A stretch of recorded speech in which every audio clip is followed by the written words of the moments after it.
¿A dónde te irás volando por esos cielos? Bracita negra que lustra la oscuridad. Detrás de tu vuelo errante mis ojos gozan la inmensidad, la inmensidad. Ziternak,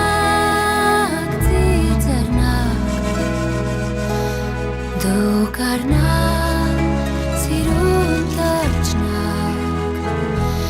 gepi urintzaza, tartsumez ait bezarak. Bueno, este tema bellísimo que se llama Golondrinas y que en realidad es una reversión adaptada, porque Golondrinas es un tema escrito por Ábalos y musicalizado por por Eduardo Falú.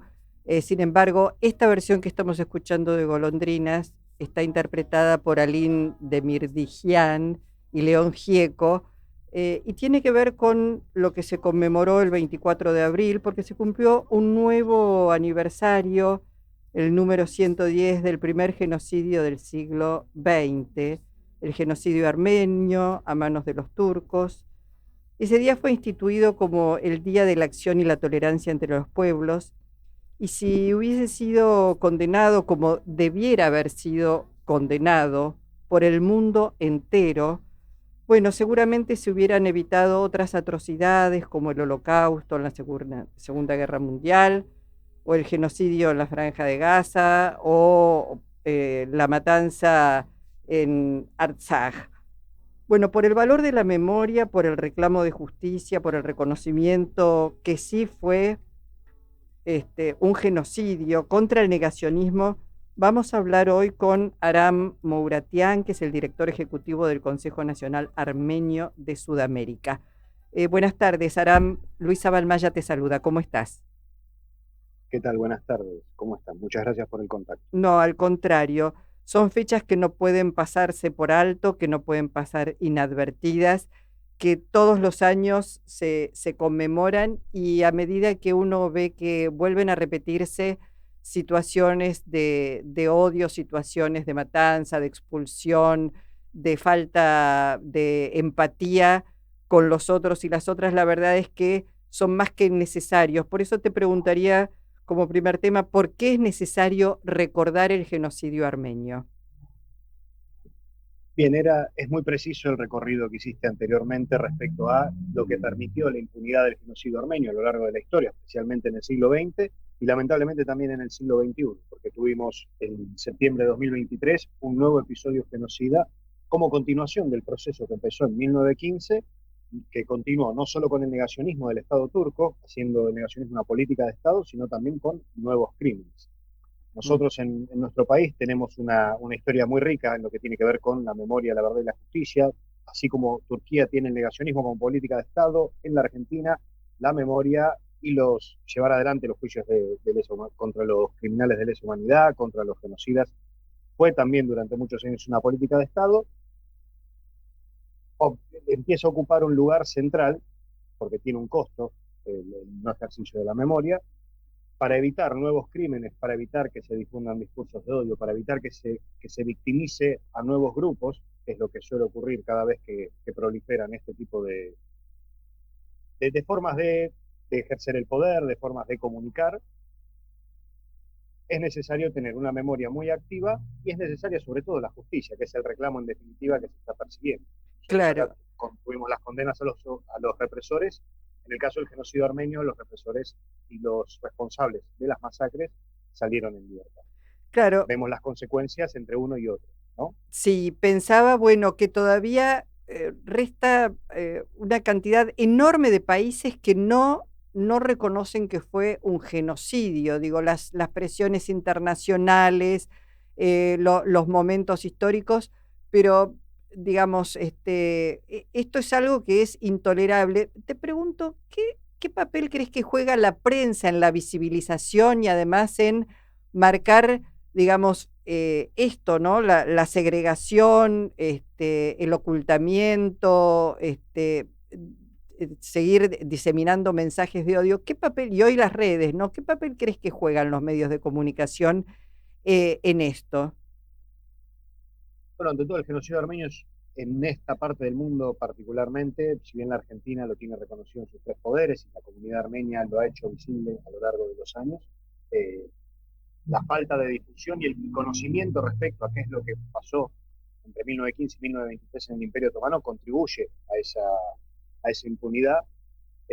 Nosotros vivimos en Latinoamérica una situación muy particular porque el grado de reconocimiento de los países latinoamericanos es bastante alto, pero es fundamental que se siga difundiendo no solo la impunidad con la que sigue contando el Estado turco, sino también su accionar con nuestros países en pos de retroceder en esos reconocimientos y en pos de seguir asegurando impunidad para nuevos crímenes como los que cometió el año pasado junto con su socio Azerbaiyán, el año pasado, no, perdón, en septiembre de 2023, junto con su socio Azerbaiyán. Entonces, la difusión de estas situaciones es fundamental.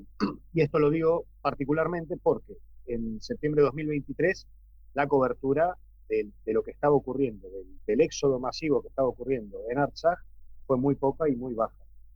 Claro, recordemos que, digamos, estamos hablando del genocidio, el primer genocidio del siglo XX, fueron cerca de 2 millones de armenios los que fueron desplazados y murieron.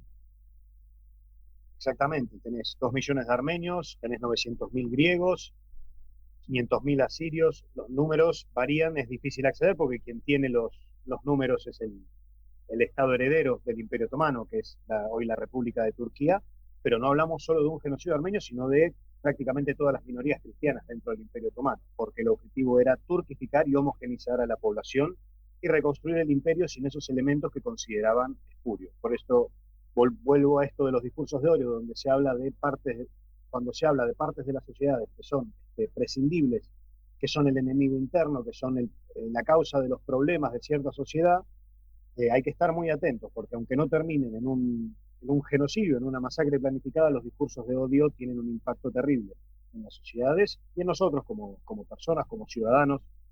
Son cosas que hay que combatir permanentemente. Claro, sobre todo, y estaba pensando si esos discursos vienen desde las más altas investiduras. Digo, el odio al otro, el odio al diferente, la falta de empatía, la falta de tolerancia, buscar en el otro el enemigo, el culpable, todo eso es gravísimo, ¿no? Hay que combatirlo, hay que salir no solamente a explicar, porque digo, eso es lo que permite luego que el fascismo, bueno, pueda avanzar y digamos, se naturalice algo que nunca debería ser natural porque todos somos personas, está clarísimo, y todos tenemos los mismos derechos y las mismas necesidades y merecemos las mismas oportunidades, Aram. Exactamente, y ese es el reclamo también de nuestras comunidades. Tiene que ver con el respeto por los derechos humanos a nivel, ya no solo para los armenios, sino como una idea universal, el respeto por el derecho internacional humanitario. Permitime agregar que, además de un episodio genocida, nosotros hoy estamos pidiendo por la liberación de más de 23 rehenes y prisioneros de guerra que están detenidos en Bakú, la capital de Azerbaiyán, torturados, privados de cualquier contacto con organizaciones humanitarias o cualquier vedor que pueda constatar su estado de salud, sometidos a juicios mediáticos vergonzosos. Este tipo de accionar y esta impunidad con la que actúa el gobierno de Azerbaiyán es producto también de esta falta de justicia, de esta falta de respuesta que se encuentra sobre estos procesos. Y no hablamos solo de los armenios, acá hay víctimas en todo el mundo, por eso es importante que la Argentina siga sosteniendo, como hizo durante años, una posición ejemplar en el pedido de respeto por los derechos humanos. Acá lo que se pide es respeto por las normas y un pedido de justicia. No es más que eso. Es lo central a la hora de escuchar los reclamos de la comunidad armenia y de nuestras organizaciones como la nuestra. Bueno, nos parecía, como decimos, muy importante hacer visible esto, recordar, reflexionar, pensarnos nuevamente para que no vuelvan a ocurrir semejantes atrocidades. Aram Mouratian, director ejecutivo del Consejo Nacional Armenio de Sudamérica, gracias por el tiempo que nos dedicaste. Muchísimas gracias a ustedes por el chat. Hasta pronto. Que tengan buen día. Hasta luego.